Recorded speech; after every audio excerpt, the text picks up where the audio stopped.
നെന്മാറ ഇരട്ടക്കൊലക്കേസിൽ കുറ്റപത്രം സമർപ്പിച്ചു. ആലത്തൂർ കോടതിയിലാണ് പോലീസ് കുറ്റപത്രം സമർപ്പിച്ചത്. പ്രസാദ് ഉടുമ്പശ്ശേരി വിവരങ്ങളുമായി ചേരുന്നു. പ്രസാദ്, 2 കുട്ടികളെ അനാഥമാക്കിയാണ് ചെന്താമര കൊലപാതകം നടത്തിയത്. എന്തൊക്കെയാണ് വിശദാംശങ്ങൾ?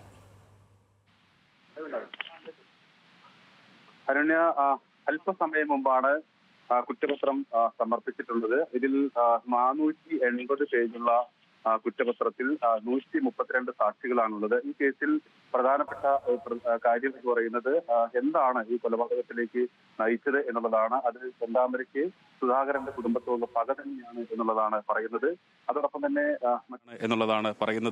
അതോടൊപ്പം തന്നെ മറ്റൊരു പ്രധാനപ്പെട്ട കാര്യം, ഈ സുധാകരന്റെ കുടുംബം കാരണമാണ് ചെന്താമരയുടെ ഭാര്യയും മകളും ചെന്താമരയിൽ നിന്ന് അകന്നു പോകാനുള്ള കാരണമായും ഈ കുറ്റപത്രത്തിൽ വിശേഷിപ്പിക്കുന്നത്. എന്തായാലും ഈ കുറ്റപത്രം 58ാമത്തെ ദിവസം കുറ്റപത്രം സമർപ്പിക്കാൻ കഴിഞ്ഞു എന്നുള്ളത് അന്വേഷണ സംഘത്തെ സംബന്ധിച്ചിടത്തോളം അവർക്ക് നേരത്തെ ഈ കേസിന്റെ തുടക്കത്തിൽ വലിയ തോതിലുള്ള ആക്ഷേപം പോലീസ് കേട്ടതാണ്. കാരണം ജാമ്യത്തിലിറങ്ങിയ പ്രതി ജാമ്യ വ്യവസ്ഥകൾ ലംഘിച്ചുകൊണ്ടാണ് ഈ കൊലപാതകം നടത്തിയത്. അതിനകത്ത് പോലീസിന്റെ ഭാഗത്ത് നിന്ന് വീഴ്ച ഉണ്ടായി എന്നുള്ളത് പറയുന്നു.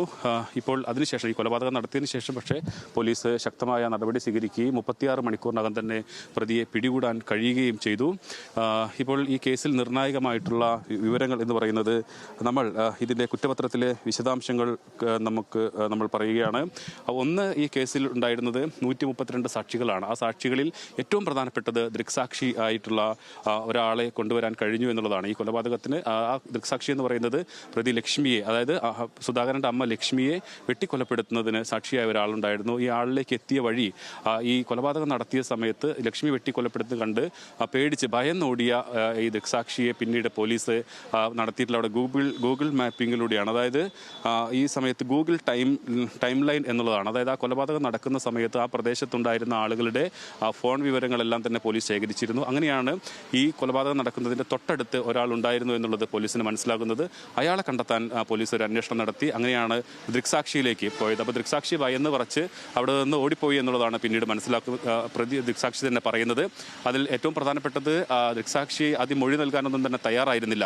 പിന്നീട് പോലീസ് അദ്ദേഹത്തെ കാണുകയും വിവരങ്ങൾ, അതായത് ധൈര്യം കൊടുക്കുകയും എല്ലാമാണ് ചെയ്തിട്ടുള്ളത്. കാരണം ചെന്താമരയെ ആളുകൾക്കെല്ലാം തന്നെ ഭയമായിരുന്നു എന്നുള്ളതാണ്. അങ്ങനെ ഈ കേസിലെ ഏറ്റവും പ്രധാനപ്പെട്ടത് ദൃക്സാക്ഷി കൂടി ഉണ്ട് എന്നുള്ളതാണ്. മറ്റൊന്ന്, DNA. സാധാരണ കേസുകളിൽ അപൂർവമായാണ് ഇത്തരത്തിൽ DNA പരിശോധനാ ഫലം ഉൾപ്പെടുത്തുക. അതിൽ 2 തരത്തിലുള്ളതാണ്. ഒന്ന്, ഈ കൊല്ലപ്പെട്ട ആളുകളുടെ ചെന്താമര ഉപയോഗിച്ച ആയുധത്തിലെ 2 രക്തക്കറകളിൽ 3 രക്തക്കറകൾ ഉണ്ടായിരുന്നു. ഒന്ന് കൊല്ലപ്പെട്ട ലക്ഷ്മിയുടെയും സുധാകരന്റെയും. മറ്റൊന്ന്, അതിനകത്ത് കൈപ്പിടിയിൽ ഇതിന്റെ അടയാളം ഉണ്ടായിരുന്നു. കൈപ്പിടിയിൽ ഈ പ്രതി ചെന്താമരയുടെ സ്കിന്നിൻ്റെ ഇത് ഉണ്ടായിരുന്നു. അതും DNA പരിശോധനയിലൂടെ അത് തെളിയിക്കാൻ പോലീസിന് കഴിഞ്ഞിട്ടുണ്ട്. ഇത് ഈ കേസിനെ സംബന്ധിച്ചിടത്തോളം ഏറ്റവും പ്രധാനപ്പെട്ടതാണ് എന്നുള്ളതാണ് ഇതിൽ എടുത്തു പറയേണ്ടത്. എന്തായാലും നമ്മൾ ഒരു കാര്യം കൂടി പുറത്തുവിടുകയാണ്. ഇതിലെ കുറ്റപത്രത്തിൻ്റെ പകർപ്പ് കൂടി നമുക്ക് ലഭ്യമായിട്ടുണ്ട്. പ്രധാനപ്പെട്ട ഇപ്പോൾ DYSP ഇവിടേക്ക് എത്തുന്നു. DYSP കൂടി ആലത്തൂർ DYSP കൂടി അവിടെ കോടതി ഓഫീസിലേക്ക് എത്തുകയാണ്. എന്തായാലും ഈ കുറ്റപത്രം സമർപ്പിച്ചു എന്നുള്ളത് തന്നെയാണ് ഇതിലെ ഏറ്റവും പ്രധാനപ്പെട്ടത്. അതിൽ ഈ കൊലപാതകം നടന്ന് 58ാമത്തെ ദിവസം കുറ്റപത്രം സമർപ്പിക്കാൻ കഴിഞ്ഞത് അന്വേഷണ സംഘത്തെ സംബന്ധിച്ചിടത്തോളം വലിയ നേട്ടം തന്നെയാണ് എന്നുള്ളതാണ് അന്വേഷണ സംഘം പറയുന്നത്. അതിൻ്റെ ഏറ്റവും പ്രധാനപ്പെട്ടത് ഇതിൽ പോലീസിനെ സംബന്ധിച്ചിടത്തോളം ആക്ഷേപം നേരിട്ടു. ജാമ്യ വ്യവസ്ഥ ലംഘിച്ച് പോലീസിന്റെ വീഴ്ച കൊണ്ടാണ് പ്രതി പുറത്തിറങ്ങുകയും പ്രതിയുടെ വീടിന്റെ തൊട്ടടുത്തുണ്ടായിരുന്ന ഈ ആളുകളെ ഇപ്പോൾ DYSP പുറത്തേക്ക് വരുന്നുണ്ട്. നമുക്ക് DYSPയുടെ പ്രതികരണത്തിലേക്ക് കൂടി ഒറ്റ കാരണം ഇതിനകത്ത് പോലീസ് തുടക്കത്തിൽ വലിയ ആക്ഷേപം കേട്ടതാണ്. കാരണം ജാമ്യ വ്യവസ്ഥ ലംഘിച്ചുകൊണ്ടാണ് പ്രതി വന്നതും ഈ കൊലപാതകത്തിലേക്ക് നയിച്ചതെന്നാണ്. എന്തായാലും 58ാമത്തെ ദിവസം പോലീസിന് കുറ്റപത്രം സമർപ്പിക്കാൻ കഴിഞ്ഞിട്ടുണ്ട്. എന്താണ്? ഇല്ല, ഞങ്ങൾ എല്ലാ ശാസ്ത്രീയ തെളിവുകളും ഡിജിറ്റലായിട്ടുള്ള എല്ലാ എവിഡൻസും മാക്സിമം കളക്ട് ചെയ്തിട്ടുണ്ട്. പിന്നെ ഈ കേസിൻ്റെ റിവ്യൂ റേഞ്ച് തലത്തിലെ DIG ഹരിശങ്കർ സാറും പിന്നെ ഞങ്ങളുടെ SP അജിത് കുമാർ സാറും ഒരാഴ്ച നോക്കുമായിരുന്നു. പിന്നെ ലീഗലി എല്ലാ കാര്യങ്ങളും നോക്കിയിട്ട് തന്നെയാണ് കുറ്റപത്രം കൊടുത്തത്. പിന്നെ കിട്ടാനുള്ള ടെസ്റ്റുകളുടെ റിസൾട്ട് എല്ലാം നേരത്തെ തന്നു. ലാബുകാർ പെട്ടെന്ന് അതെല്ലാം ഞങ്ങൾക്ക് തന്നു. പിന്നെ പോലീസിൻ്റെ ഒരു ടീം തന്നെ കോൺസ്റ്റിറ്റ്യൂട്ട് ചെയ്തിട്ടുണ്ടായിരുന്നു SP സാർ. അതിൻ്റെ അടിസ്ഥാനത്തിൽ നമുക്ക് ഇൻവെസ്റ്റിഗേഷൻ 60 ദിവസത്തിനകം തന്നെ തീർക്കാൻ പറ്റി. 60 ദിവസമായിരുന്നു ഞങ്ങൾ നേരത്തെ പറഞ്ഞിരുന്നത്. അപ്പോൾ SP സാർ പറഞ്ഞ് 60 ദിവസം ആക്കേണ്ട, അതിന് മുമ്പ് തന്നെ നമുക്ക് കൊടുക്കാമെന്ന് പറഞ്ഞു. കൊടുത്താണ്. ബാക്കിയെല്ലാം ബഹുമാനപ്പെട്ട കോടതി ഏൽപ്പിച്ചിട്ടുണ്ട്. ബാക്കി കോടതി തീരുമാനങ്ങൾക്ക്. സാക്ഷികൾ മൊഴി മാറ്റിയതെല്ലാം വലിയ രീതിയിൽ ആശങ്കയുണ്ടാക്കി. ഇല്ലല്ല, സാക്ഷികൾ നമുക്ക് നല്ല സാക്ഷികളെ ദൃക്സാക്ഷിയാണെങ്കിലും അല്ലെങ്കിൽ നമുക്ക് കിട്ടിയിട്ടുണ്ട്. അത് ബഹുമാനപ്പെട്ട കോടതിയുടെ പരിഗണനയിൽ. നമുക്ക് പ്രത്യേക ചലഞ്ചസ് ഒന്നുമില്ല. കാരണം എൻ്റെ മേലുദ്യോഗസ്ഥന്മാരുടെ കൃത്യമായ ഗൈഡൻസ് ഉണ്ടായിരുന്നു. DIG സാറിൻ്റെയും SP സാറിൻ്റെയും, പിന്നെ അഡീഷണൽ SP, നമ്മുടെ ചിറ്റൂർ DYSP, അങ്ങനെ കുറേ ഓഫീസേഴ്സ് ഇതിൻ്റെ കൂടെ ഉണ്ടായിരുന്നു. എല്ലാവരുടെയും സഹായം ഉണ്ടായിരുന്നു. പിന്നെ എൻ്റെ കൂടെ കേസ് എഴുതാൻ നല്ലൊരു ടീമുണ്ടായിരുന്നു. അപ്പോൾ പ്രത്യേകിച്ച് ചലഞ്ചസ് ഒന്നുമില്ല. അതുണ്ട്. അത് SP സാർ പറഞ്ഞ പോലെ അത് ബഹുമാനപ്പെട്ട കോടതിയിൽ വരുമ്പോൾ എല്ലാവരും അറിയും. അത്രേ ഉള്ളൂ. പരമാവധി ശിക്ഷ വാങ്ങിക്കൊടുക്കാനുള്ള എല്ലാം കുറ്റപത്രത്തിലുണ്ടായിരുന്നു. ഉണ്ട്, കിട്ടും എന്തായാലും. കാരണം സജിതയെ കൊലപ്പെടുത്തിയ ഇതിലെന്താണെന്ന് വെച്ചാൽ പഴയ കേസിൽ മറ്റേ ഈ ലാബിൽ നിന്ന് റിസൾട്ട് വരാൻ കുറേ വൈകി. പക്ഷേ ഇത് SP സാറിൻ്റെ ഒരു ഇടപെടൽ കൊണ്ട് നമുക്ക് 15 ദിവസത്തിനകം തന്നെ ലാബിൽ നിന്ന് കിട്ടേണ്ട റിസൾട്ടുകളെല്ലാം കിട്ടിയിരുന്നു. അതുകൊണ്ടാണ് ഇത്രയും പെട്ടെന്ന് കുറ്റപത്രം സമർപ്പിക്കാൻ പറ്റിയത്. ഞാൻ പോട്ടെ. പ്രസാദ്, 480 പേജുള്ള കുറ്റപത്രം, 132 സാക്ഷികൾ, പഴുതടച്ചുള്ള കുറ്റപത്രം തന്നെയാണെന്ന് പറയാമോ ഇതിന്?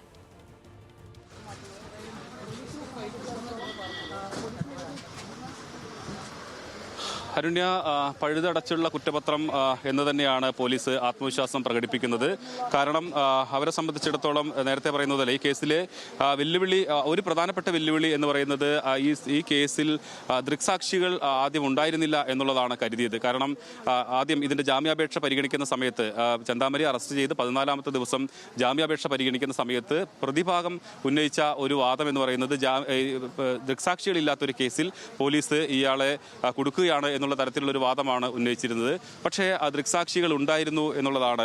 അതിലേക്ക് എത്തിപ്പെട്ട കാര്യമാണ് ഗൂഗിൾ ടൈം ലൈൻ എന്ന് പറയുന്നത്. അതായത് ഈ കൊലപാതകം നടക്കുന്ന സമയത്ത് ആ പ്രദേശത്തുണ്ടായിരുന്ന ആളുകളുടെ മുഴുവൻ വിവരവും പോലീസ് ശേഖരിക്കുകയും അങ്ങനെ ഈ ലക്ഷ്മിയെയും സുധാകരനെയും വെട്ടിക്കൊലപ്പെടുത്തുന്ന ആ വീടിൻ്റെ തൊട്ടടുത്ത് തന്നെ ആ സമയത്ത് ഒരാളുണ്ട് എന്നുള്ളത് പോലീസിന് മനസ്സിലാക്കുകയും ചെയ്തു. അങ്ങനെയാണ് ഇയാളിലേക്ക് അന്വേഷിച്ച് നടക്കുമ്പോൾ ഈ കൊലപാതകം കണ്ട് അയാൾ ഭയന്ന് അവിടെ നിന്നും മാറി നെല്ലിയാമ്പതി ഭാഗത്തേക്ക് പോവുകയാണ് ഉണ്ടായിട്ടുള്ളത്. പിന്നീട് അദ്ദേഹത്തെ കണ്ടെത്തി അദ്ദേഹത്തിന് ദൃക്സാക്ഷിയായ അദ്ദേഹത്തോട് തന്നെ മൊഴി രേഖപ്പെടുത്തി ഈ കേസിൽ പോലീസിനോടൊപ്പം സഹകരിക്കാൻ, ദൃക്സാക്ഷിയാകാൻ ആവശ്യമായ ധൈര്യമെല്ലാം നൽകി എന്നുള്ളത് തന്നെയാണ്. അതോടൊപ്പം തന്നെ അന്വേഷണ ഘട്ടത്തിൽ ചില സാക്ഷികൾക്ക് ആദ്യം, ഇപ്പോൾ ഈ സംഭവം ഉണ്ടാകുന്ന സമയത്ത് നമ്മളോട് മാധ്യമങ്ങളോടെല്ലാം തന്നെ വലിയ തോതിൽ സംസാരിച്ചിരുന്ന ആളുകളെല്ലാം തന്നെ തുടക്കത്തിൽ പോലീസിൻ്റെ ഇൻവെസ്റ്റിഗേഷൻ ഓഫീസർ മൊഴിയെടുക്കാൻ ചെല്ലുന്ന സമയത്ത് അല്പം ഇതിനകത്ത് നിന്ന് മാറി നിൽക്കുന്ന ഒരു സാഹചര്യം ഉണ്ടായിരുന്നു. പക്ഷേ അതിൽ പ്രധാനപ്പെട്ട സാക്ഷികളെ എല്ലാം ഉൾപ്പെടുത്താൻ കഴിഞ്ഞു എന്നുള്ളതാണ്. 132 സാക്ഷികൾ, ദൃക്സാക്ഷി ഉൾപ്പെടെ 132 സാക്ഷികളെ പോലീസ് ഈ ഇതിൻ്റെ കുറ്റപത്രത്തിൽ അവർക്ക് ഉൾപ്പെടുത്താൻ കഴിഞ്ഞിട്ടുണ്ട്. അതോടൊപ്പം തന്നെ കേസിലെ ഈ മറ്റു കേസുകളിൽ നിന്ന് വ്യത്യസ്തമായി അതിൻ്റെ DNA, അതായത് മരിച്ച 2 പേരുടെയും അതോടൊപ്പം തന്നെ ഈ പ്രതിയുടെയും DNA സാമ്പിളുകൾ ശേഖരിച്ചുകൊണ്ട് അത് തെളിവായി കോടതിയിൽ ഹാജരാക്കുന്നു എന്നുള്ള ഒരു പ്രധാനപ്പെട്ട കാര്യമുണ്ട്. മറ്റൊരു വാദം എന്ന് പറയുന്നത് ചെന്താമര 2 കൈയും ഉപയോഗിച്ചുകൊണ്ട്, അതായത് വലത് കൈയും ഇടത് കൈയും ഉപയോഗിച്ചുകൊണ്ട് ആക്രമണങ്ങൾ നടത്തുന്നുണ്ട് എന്നുള്ളത് തെളിയിക്കാനും പോലീസിന് കഴിഞ്ഞിട്ടുണ്ട്. ഇതെല്ലാം കോടതിയിൽ വളരെ നിർണായകമായി തന്നെ മാറും എന്നുള്ളതാണ്. നമ്മളിപ്പോൾ ആ കുറ്റപത്രത്തിൻ്റെ പകർപ്പ് ഞാൻ മനസ്സിലാക്കുന്നത് നമ്മൾ പ്രേക്ഷകർക്ക് കാണിക്കാൻ കഴിയും എന്നുള്ളതാണ്. കാരണം കുറ്റപത്രത്തിന്റെ പകർപ്പ് കൂടി നമുക്ക് ലഭ്യമായിട്ടുണ്ട്. നെന്മാറ ഇരട്ടക്കൊലപാതക കേസിൽ കുറ്റപത്രം സമർപ്പിച്ചിരിക്കുന്നു. 480 പേജുള്ള കുറ്റപത്രം, 132 സാക്ഷികൾ. ശാസ്ത്രീയ ഡിജിറ്റൽ തെളിവുകളുടെ അടിസ്ഥാനത്തിലാണ് അന്വേഷണം പുരോഗമിച്ചതെന്ന് അന്വേഷണ ഉദ്യോഗസ്ഥരും പറയുന്നു. പ്രസാദ് ഉടുമ്പശ്ശേരിയാണ് വിവരങ്ങൾ നൽകിയത്.